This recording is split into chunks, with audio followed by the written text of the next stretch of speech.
cette table ronde. Je vais laisser la parole. Oser entreprendre et ne pas craindre l'échec.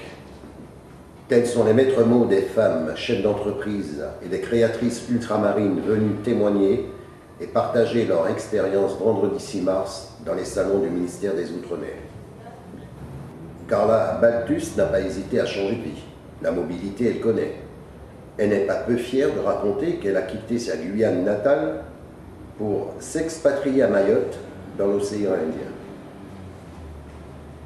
Avec l'obstination d'une battante, elle passe son permis poids lourd, puis sillonne l'île au volant d'un bus, n'hésitant pas à travailler 15 heures par jour. Ses efforts finissent par payer. Aujourd'hui, elle se retrouve à la tête de 2 sociétés de transport d'une 40aine de bus. Son énergie d'entreprendre la pousse à vouloir faire des émules. Elle encourage d'autres femmes à prendre le volant, dans un milieu très masculin. Elle va jusqu'à créer elle-même, pour assurer leur formation, des entreprises auto-écoles.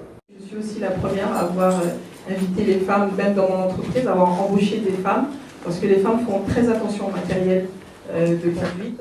L'esprit pionnier habite également Shirley Billot. Cette jeune Martiniquaise, affable, et de dynamisme qui force l'admiration, se positionne à l'international. Ses produits haut de gamme sont déjà vendus dans les boutiques de luxe de Séoul, la capitale de la Corée du Sud. Première étape de sa conquête du marché asiatique qui la conduira prochainement en Chine, au Japon, à Singapour. En fait, l'international est vraiment très ouvert et très friand de notre culture tropicale et à la fois française.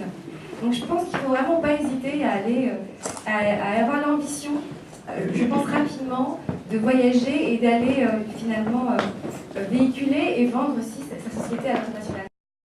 On le voit, des préjugés qui tombent, qui confèrent aux femmes les qualités d'écoute et de dévouement. Je suis de Polynésie, ça fait 20 ans que je suis à Paris. Donc mes origines ont été un peu diluées dans la métropole. Ainsi, Anna Bella Faye, chercheuse à l'Institut Pasteur de Polynésie, note que les femmes qui ont accès au pouvoir peuvent se différencier des hommes, faire passer d'autres valeurs et pratiques managériales. France Zobda, actrice-productrice, dit quant à elle ne pas baisser sa garde car le combat pour la visibilité de nos compatriotes dans les médias et au cinéma est permanent. Pendant toutes ces années de combat, je me suis dit, eh bien, je vais me battre pour qu'il y ait une visibilité des femmes et des femmes d'outre-mer et des gens d'outre-mer qui soient différents et qui soient plus positifs que ça. Pour une meilleure visibilité, Nouriati Chi-Abidine, présidente de l'association Entreprendre au féminin, co-gérante de l'école supérieure de commerce et de gestion de Mayotte, incite les femmes à adhérer à des réseaux. Elle organise par ailleurs, dans le cadre de son association, des ateliers de formation et de mentoring.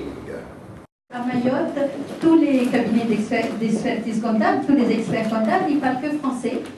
Je parle maoré, je parle malgache, je parle comorien. Et j'ai dit pourquoi pas accompagner ces artisans. Des femmes chefs d'entreprise et des créatrices qui n'en restent pas moins pour certaines des mères et des épouses. Un sujet est revenu en boucle. Comment concilier la vie privée et la vie professionnelle? Au final, plus de 2 heures de partage d'expériences émaillées d'anecdotes, de sourires, avec un public intéressé et conquis.